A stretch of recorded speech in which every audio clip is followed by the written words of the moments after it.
Hello बच्चों, कैसे हो आप सब लोग। मैं सुजीत कुमार स्वागत करता हूं आप सभी का अपने यूट्यूब चैनल फिजिटेक पर। लास्ट क्लास में हम लोग 12th क्लास का चैप्टर नंबर 1 फिजिक्स में स्टार्ट किया था हमने। आज हम लोग इसी को कंटिन्यू करेंगे। तो लास्ट क्लास में हमने इलेक्ट्रिक चार्जेस को समझा था, इलेक्ट्रिक चार्जेस को डिस्कस किया था। इसके बाद काइंड्स ऑफ चार्जेस इसे डिस्कस किया, और लास्टली हमने एसआई यूनिट ऑफ चार्ज को डिस्कस किया था। तो आज हम लोग मेनली इसी का नेक्स्ट टॉपिक डिस्कस करने वाले हैं, that is quantization of charge. Quantization of charge. तो क्वांटाइजेशन ऑफ चार्ज क्या कहता है कि कोई भी ऑब्जर्वेबल पार्टिकल हो उसका चार्ज हमेशा इंटीग्रल मल्टीपल होता है ई के। मैथमेटिकल फॉर्म में अगर हम लोग लिखें तो चार्ज क्यू किसी भी ऑब्जर्वेबल पार्टिकल का ये इंटीग्रल मल्टीपल होगा ई के। तो Q इक्वल एन ई अपने को मेनली याद रखना है। Q इक्वल एन ई ये क्वांटाइजेशन ऑफ चार्ज है। यहाँ n क्या है, तो n एक इंटीजर होगा, और मैथमेटिकल क्वेश्चंस में कैलकुलेशंस करने के लिए e को हम लोग 1.6 10 की पावर माइनस 19 कूलम यूज करेंगे विदाउट एनी साइन। मतलब e को हमें ना तो पॉजिटिव लेना है और ना ही नेगेटिव लेना है। तो पॉजिटिव और नेगेटिव का कॉन्सेप्ट क्या होगा इसे देखते हैं। एज्यूम करो कोई एक बॉडी है, अगर वो इलेक्ट्रॉन्स को गेन करता है, उसके पास एक्सेस अमाउंट में इलेक्ट्रॉन्स हैं, इलेक्ट्रॉन पे नेगेटिव चार्ज होता है, तो वो बॉडी नेगेटिवली चार्ज हो जाएगी। मतलब गेन ऑफ इलेक्ट्रॉन और एक्सेस ऑफ इलेक्ट्रॉन ये नेगेटिवली चार्ज को बताएगा। तो यहां लिख लेंगे हम लोग कि एक्सेस ऑफ इलेक्ट्रॉन्स और गेन ऑफ इलेक्ट्रॉन्स। कोई भी बॉडी इलेक्ट्रॉन्स को गेन करता है मीन्स उसके पास एक्सेस अमाउंट ऑफ इलेक्ट्रॉन्स है, तो बॉडी नेगेटिवली चार्ज हो जाएगा। सेम इसी तरह से किसी बॉडी से अगर इलेक्ट्रॉन्स का लॉस होता है, डेफिशिएंसी होती है, तो बॉडी पॉजिटिवली चार्ज हो जाएगा। तो इसे लिख लेंगे कि डेफिशिएंसी ऑफ इलेक्ट्रॉन्स और लॉस ऑफ इलेक्ट्रॉन्स, इस कंडीशन में बॉडी पॉजिटिवली चार्ज हो जाएगा। अपने को सिर्फ ये दो कॉन्सेप्ट याद रखने होंगे, तो हमें इसके साइन में कोई भी प्रॉब्लम नहीं आने वाली है। अब मैं इस क्वांटाइजेशन ऑफ चार्ज को एक्सप्लेन करता हूं। तो इसे लिखेंगे हम लोग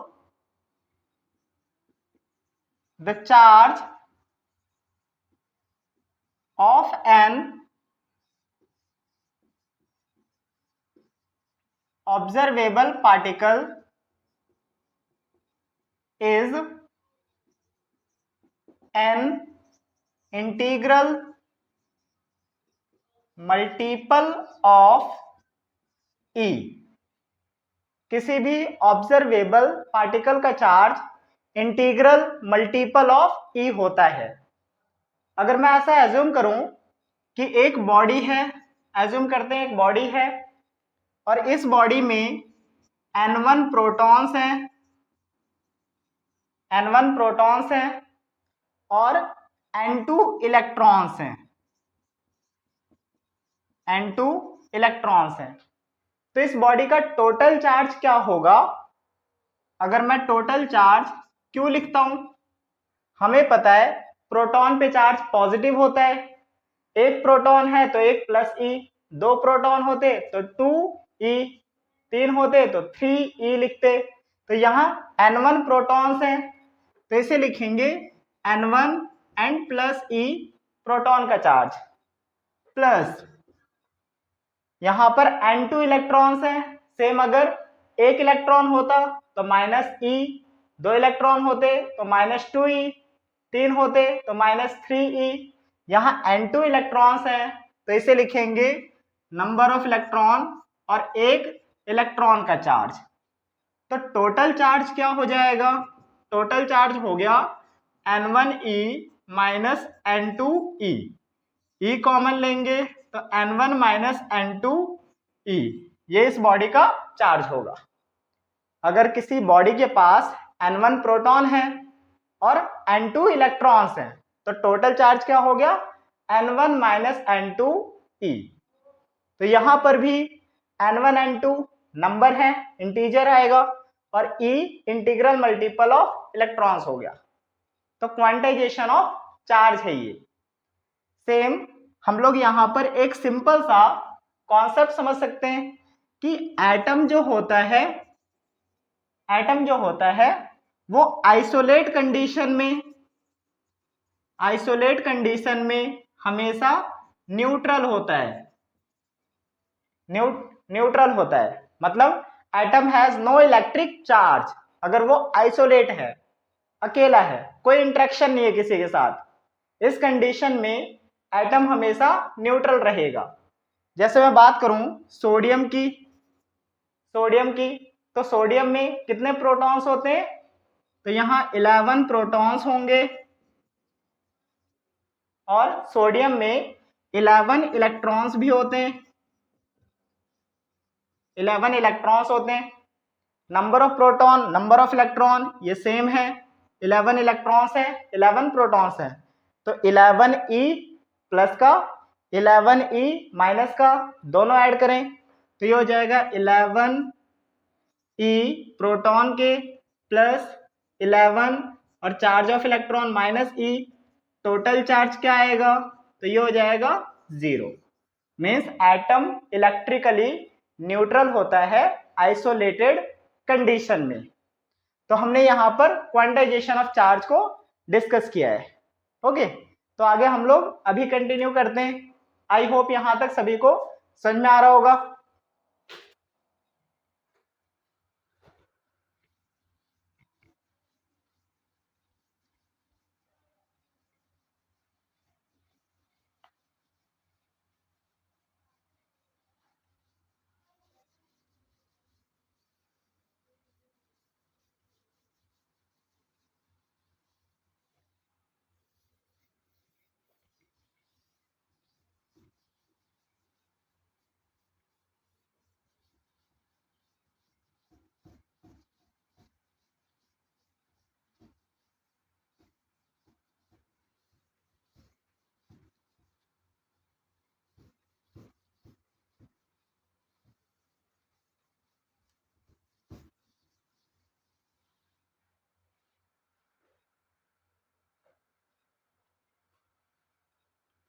तो हम लोगों ने क्वांटाइजेशन ऑफ चार्ज को अभी समझा है। इसके बेसिस पर कुछ एग्जांपल्स करते हैं जिसमें मैथमेटिकल कैलकुलेशन करनी होगी। फर्स्ट एग्जांपल लेते हैं हम लोग। A body has 1000 excess of electrons. A body has 1000 axes of electrons. Find the charge of body. अब देखो, एक बॉडी है, 1000 excess of electrons, means total charge क्या आएगा, नेगेटिव। हमने अभी कॉन्सेप्ट समझा था कि पॉजिटिव कब लेंगे, नेगेटिव कब लेंगे।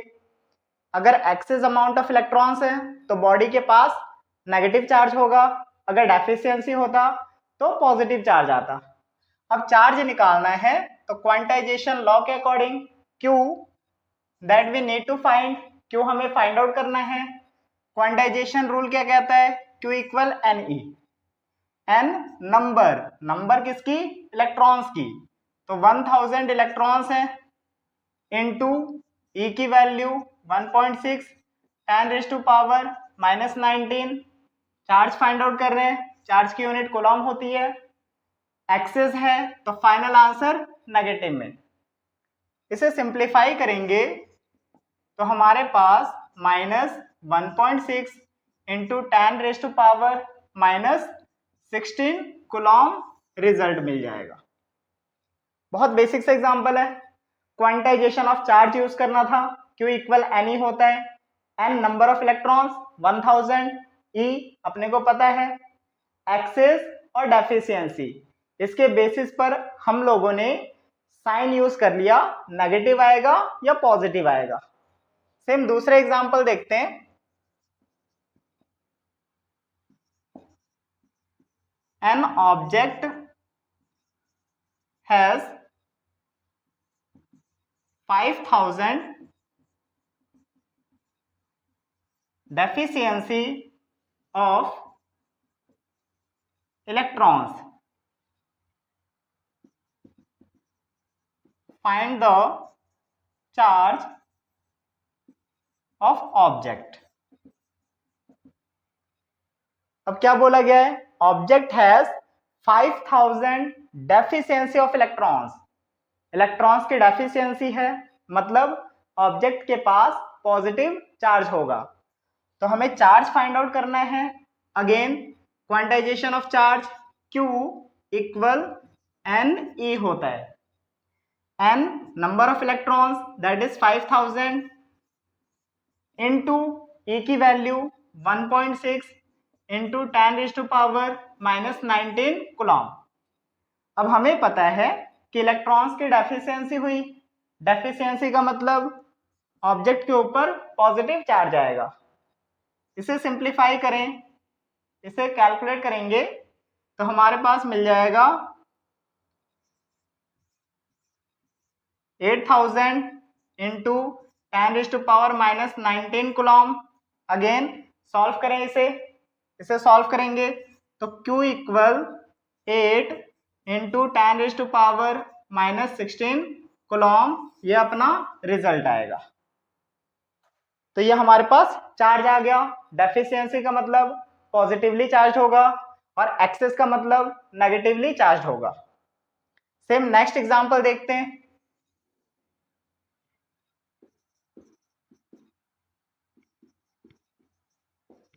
How many electrons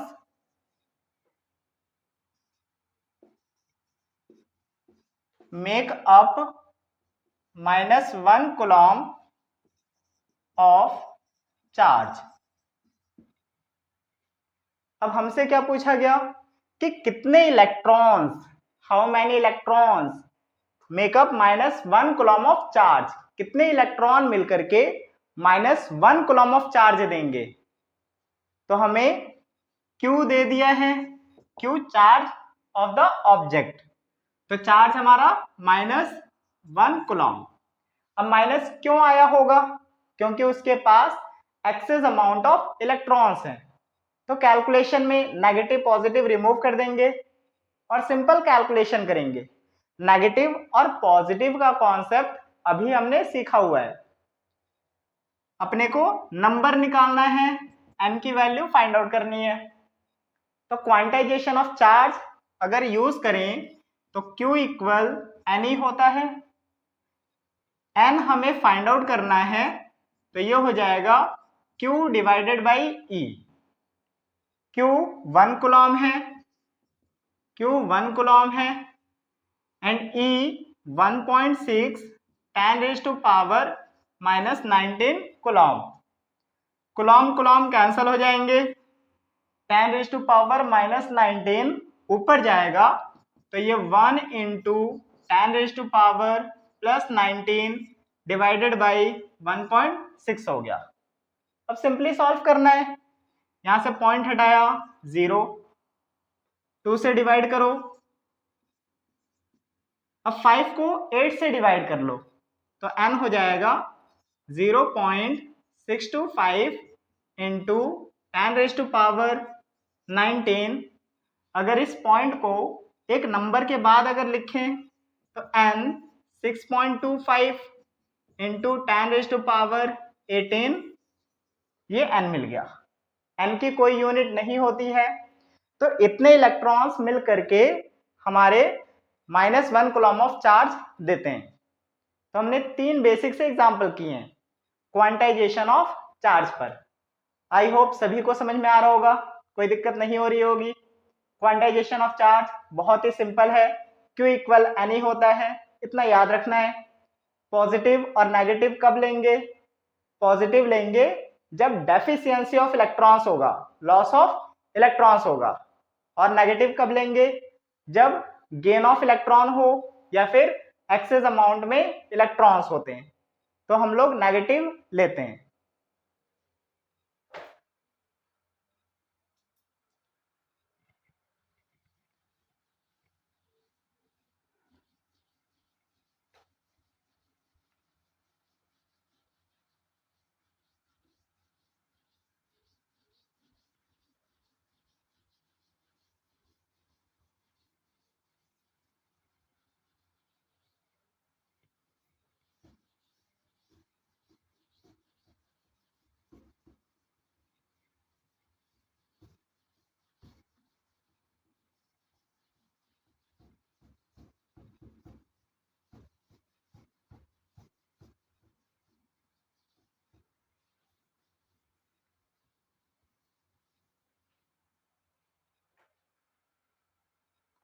next topic हम लोग डिस्कस करते हैं, which is conservation of charge. Conservation of charge. अब कंजर्वेशन ऑफ चार्ज क्या कहता है कि कोई भी एक आइसोलेटेड बॉडी है, सिस्टम है, उसका नेट चार्ज हमेशा सेम रहेगा।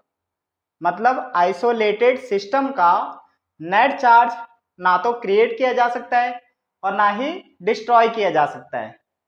नेट चार्ज हमेशा कांस्टेंट रहेगा, सेम रहेगा, चेंज होने वाला नहीं है। लेकिन किसी भी बॉडी पर चार्ज को क्रिएट किया जा सकता है और डिस्ट्रॉय भी किया जा सकता है। जैसे अगर मैं एज्यूम करूं कि मेरे पास एक ग्लास रॉड है और एक सिल्क क्लॉथ है, दोनों अनचार्ज्ड हैं, दोनों न्यूट्रल हैं, पूरे सिस्टम का चार्ज 0, इनिशियली 0 है। अब जैसे ही मैंने इस रॉड को सिल्क क्लॉथ के ऊपर रब किया तो रबिंग की वजह से चार्ज यहाँ पर क्रिएट होते हैं। जैसे हमने रब किया, ये कुछ चार्ज होगा, अपोजिट चार्ज यहाँ पर आएगा, दोनों में equal amount of charges create होते हैं।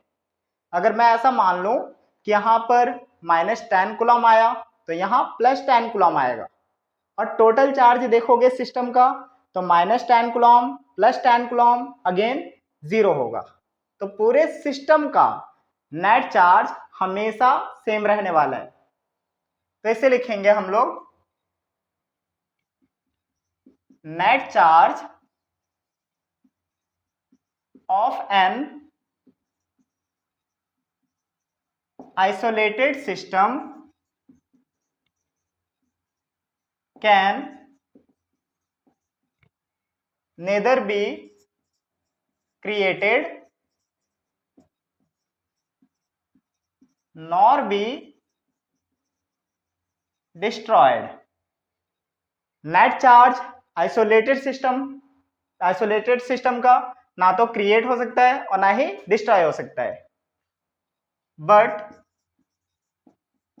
the charge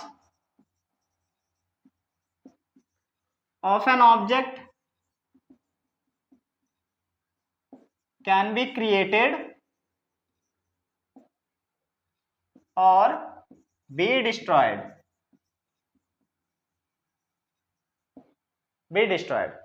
लेकिन हम लोग किसी ऑब्जेक्ट पर चार्ज को क्रिएट कर सकते हैं, डिस्ट्रॉय कर सकते हैं। जैसे अभी देखा था हमने, ग्लास रॉड, सिल्क क्लॉथ, दोनों चार्ज हो गए थे रब करने के बाद, तो ऑब्जेक्ट पर चार्ज को क्रिएट किया जा सकता है और इसे डिस्ट्रॉय भी किया जा सकता है, लेकिन नेट चार्ज हमेशा सेम रहेगा। जैसे हम लोग केमिकल रिएक्शन देखें तो एक रिएक्शन हमने देखा होगा, यूरेनियम 92 238, ये जब ब्रेक होता है तो थोरियम 90 234 और हीलियम 24 देता है। अब यहां देखो टोटल चार्ज, यहां पर टोटल चार्ज 92 है रिएक्टेंट्स में। प्रोडक्ट्स में देखोगे तो 90 + 2 टोटल चार्ज प्रोडक्ट का भी 92 है, तो रिएक्टेंट का चार्ज प्रोडक्ट का चार्ज सेम है। मीन्स किसी भी सिस्टम का नेट चार्ज ना तो क्रिएट होगा और ना ही डिस्ट्रॉय होगा, it will always remain same. तो ये अपना क्वांटाइजेशन कंजर्वेशन ऑफ चार्ज है। तो अभी हमने कंजर्वेशन ऑफ चार्ज को डिस्कस किया। नेक्स्ट है अपने पास charge is invariant. Charge is invariant. अब देखो इनवेरिएंट का मतलब क्या है। अगर मैं ऐसा एज्यूम करूं कि मेरे पास एक चार्ज है और उसे हमने रेस्ट पर यहां पर लैब में उसको ऑब्जर्व किया, तो उसका charge at rest charge Q0 मिला। एक चार्ज रेस्ट पर लैब में हमने ऑब्जर्व किया, दैट इज Q0। और सेम चार्ज को हम लोग किसी स्पीड से मूव कराते हैं और ये स्पीड ऑफ लाइट के सेम है, अप्रॉक्स सेम है। एज्यूम करते हैं when charge is moving approximate speed of light, speed of light से चार्ज मूव करता है, तो हमें चार्ज क्या मिलता है, Q। अब रेस्ट पर जो चार्ज हमने ऑब्जर्व किया और जब ये चार्ज स्पीड ऑफ लाइट की अप्रॉक्स स्पीड से मूव करता है, उस टाइम पर चार्ज, रेस्ट पर चार्ज, दोनों की वैल्यू हमेशा सेम होगी। मीन्स स्पीड ऑफ लाइट से चार्ज के मैग्नीट्यूड पर कोई इफेक्ट नहीं पहुंचने वाला। चार्ज की स्पीड से चार्ज के मैग्नीट्यूड पर कोई इफेक्ट नहीं पहुंचेगा। तो हम लोग क्या लिखेंगे, Q = Q0। चार्ज जब किसी स्पीड से मूव कर रहा था, स्पीड ऑफ लाइट से मूव कर रहा था और चार्ज रेस्ट पर था, दोनों का मैग्नीट्यूड सेम है। तो चार्ज स्पीड ऑफ लाइट से इंडिपेंडेंट होते हैं, स्पीड से इंडिपेंडेंट होते हैं, स्पीड पर डिपेंड नहीं करेंगे। लेकिन अगर हम लोग मास की बात करें,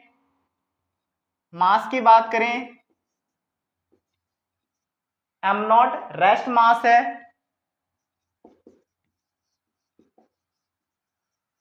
अगर m0 रेस्ट मास है और जब हमने इस मास को स्पीड ऑफ लाइट के आसपास की स्पीड से मूव करा दिया, तो मास चेंज होगा and that will be given by m0 divided by √1 - v²/c²। मास यहां पर चेंज होता है m0 अपॉन √1 - v²/c² से। इसे हम लोग बोलेंगे रिलेटिविस्टिक मास। तो ये रिलेटिविस्टिक मास है और यहां पर ऑब्जर्व करो, अगर v c के इक्वल हो जाए तो ये c²/c² 1 - 1 0, m0 upon 0 infinite. Means mass m is greater than m0। तो जैसे ही किसी ऑब्जेक्ट को जिसका मास m0 था स्पीड ऑफ लाइट से मूव करे, तो इसका मास ग्रेजुअली इंक्रीज करेगा। तो यहां पर हमने 3 बेसिक से टॉपिक आज डिस्कस किया है। सबसे पहले हमने क्वांटाइजेशन ऑफ चार्ज को समझा, Q इक्वल एनी अपने को याद रखना है। फिर कंजर्वेशन ऑफ चार्ज, किसी भी आइसोलेटेड सिस्टम का नेट चार्ज हमेशा सेम रहेगा, इसे ना तो क्रिएट करेंगे और ना ही डिस्ट्रॉय कर सकते हैं। और तीसरा अपने पास चार्ज इनवेरिएंट होते हैं, मतलब चार्ज को स्पीड ऑफ लाइट से या स्पीड ऑफ लाइट की आसपास की स्पीड से मूव कराएं तो चार्ज के मैग्नीट्यूड पर कोई इफेक्ट नहीं पहुंचने वाला। और लास्ट में हमने क्या देखा कि मास, रेस्ट मास अगर m0 है और इस ऑब्जेक्ट को स्पीड ऑफ लाइट से मूव करा दिया या स्पीड ऑफ लाइट के अप्रॉक्स स्पीड से मूव करा दिया तो मास हमेशा चेंज होगा और मास इंक्रीज होगा।